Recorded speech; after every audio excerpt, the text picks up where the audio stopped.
बिस्मिल्लाहिर्रहमानिर्रहीम। अस्सलाम वालेकुम नाज़रीन, मैं हूं आपका मेज़बान अदील अहमद। इस वक्त मौजूद हूं रहमान पुल पर और मेरे साथ जावेद जे साहब मौजूद हैं। किसी तारफ़ के मोहताज नहीं हैं, इनसे गुफ्तगू करते हैं। अस्सलाम वालेकुम। वालेकुम सलाम सर, कैसे हैं? ठीक हैं आप? जी अल्हम्दुलिल्लाह। अच्छा जावेद साहब, ये 2 दिन गुजर गए हैं, इतना बड़ा सानिया हुआ है, आटे से भरा एक ट्रक इधर पानी में डूब गया है। तो अभी तक ना डेड बॉडी निकाली जा सकी है और ना ही ट्रक निकाला जा सका है। और पीछे आपने देखा कितने हंगामी हालात हैं और सब्र का पैमाना लबरेज़ हो चुका है और लोग इधर धरना देकर बैठ गए हैं।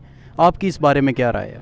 अभी मेरी बात हुई आफिर के साथ और डीएसपी इलियास साहब के साथ। आप भी मेरा ख्याल वहाँ मौजूद थे। उन्होंने यहाँ के नेशनल मीडिया के साथ भी बात करते हुए ये कहा कि हमारे जो भी हैं फोर्सेस वगैरह को जब हमने किसी हर्डल्स या मुश्किलात में डिज़ास्टर में लाना होता है तो उसके लिए इनके पास वो बड़ी हर्डल होती हैं, डिस्ट्रिक्ट टू डिस्ट्रिक्ट इन्फॉर्म करना पड़ता है। फिर उन्होंने कहा जी कि आर्मी की एक्सपर्ट टीम आ रही है, जहाँ सारे बेबस हो जाते हैं वहाँ हम इस किस्म की यह है कि जो गोताखोर हैं या डाइवर उनको मंगवाते हैं।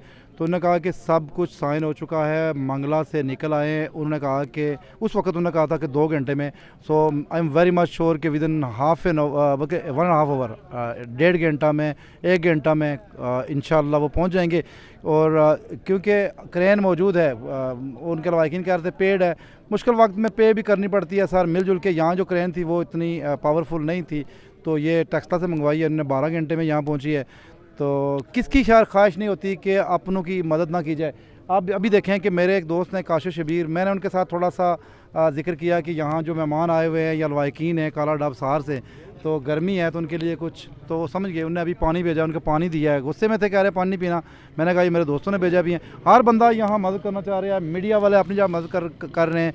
उनका गुस्सा यह है कि मैंने हर रोज़ यही कहता हूँ वो कि जब कि डिज़ास्टर होता है, परेशानी होती है किसी के घर में भी, तो उस वक्त यह है कि उसके और जज्बात होते हैं, बंदा गमगीन होता है। लेकिन जो ड्राइवर है, उनकी फैमिली या उनके लोग, आपको पता है कि कितने विजनरी हो सकते हैं कि वो एक गांव के रहने वाले हैं। तो पता है गांव में ये होता है कि कम्प्लेक्स, इन्फीरियर कम्प्लेक्स, वो चीज़ पाई जाती है। लेकिन मैंने जिससे भी बात की है, फोर्सेस से बात की है, पुलिस से बात की है, NGO से, हर कोई यहाँ, और कोटलियन की तो ये तारीख़ है कि कोटलियन मदीना मसाजिद का शहर है, बहुत हेल्पिंग है।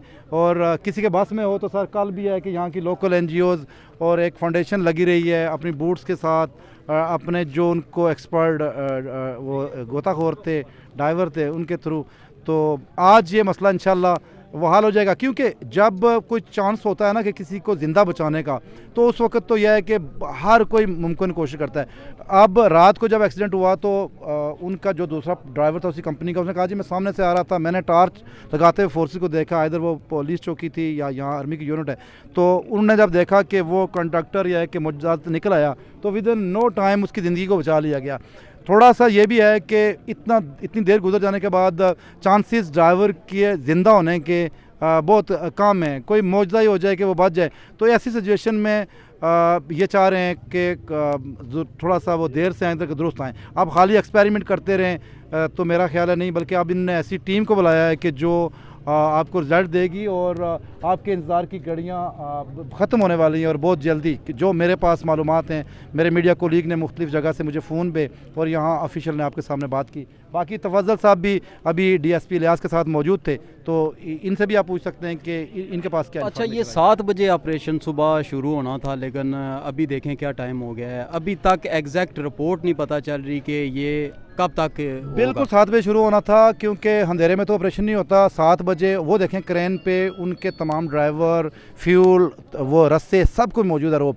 लेकिन उनने कहा कि हमें ट्रक को पिन करने के लिए एक्सपर्ट यह है कि वो जो गोताखोर है उसकी ज़रूरत है। और जब एक चीज़ पानी के अंदर और गदले पानी के अंदर 50 से 60 फीट के अंदर पड़ी हो, तो उसको पेन करने के लिए भी कोई एक्सपर्ट, तो हमारी मालूमात के मुताबिक वेल ट्रेंड, वेल इक्विप्ड वो गोताखोर आ रहे हैं, डाइवर आ रहे हैं। तो यह है कि उम्मीद है कि इंशाल्लाह जो ही वो आते हैं वो जाएंगे नीचे, ऑक्सीजन सिलेंडर उनके पास होंगे।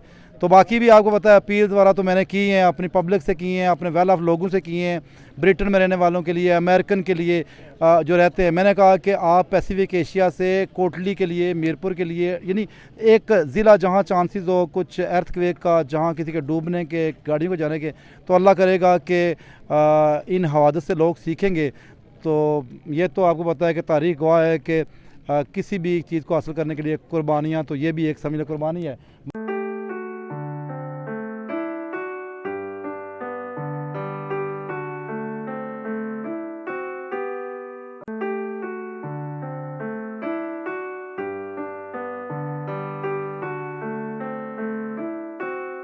इम्पैक्ट देंगे। मैं फिर अपील करता हूँ अपने लोगों से भी और इंसानियत से, फिर मैं कहता हूँ कि आपको हमा वक्त तैयार रहना चाहिए और आपको अल्लाह ने एक अच्छा मनसब दिया है, तो आपको उसमें कोई भी कदम नहीं उठाना चाहिए, बल्कि आपको बढ़ चढ़ के ये होना चाहिए। और आपका डिस्ट्रिक्ट जब पॉपुलेशन के लिहाज से रात कश्मीर का सबसे बड़ा डिस्ट्रिक्ट है और आपको पता है कि यहाँ डैम्स भी हैं, यहाँ पहाड़ भी हैं, यहाँ बारिशें भी होती हैं, तो आपके पास अपनी टीम के एक्सपर्ट लोग होना चाहिए। वैसे तो सोशल मीडिया पे या अखबारात की ज़ीनत आपकी NGOs या उनके काम तो सबके नज़र आते हैं, लेकिन आपके पास ट्रेंड लोग होने चाहिए, आपके पास ऑक्सीजन होना चाहिए, आपके पास यानी ये चीज़ें होनी चाहिए कि कोई भी डिज़ास्टर हो जाए, कोई भी इस किस्म के हवादस हों, तो उस पर फिलफौर काबू पा के इस किस्म के मामलात ना हों कि बार बार सड़क ब्लॉक किया जाए।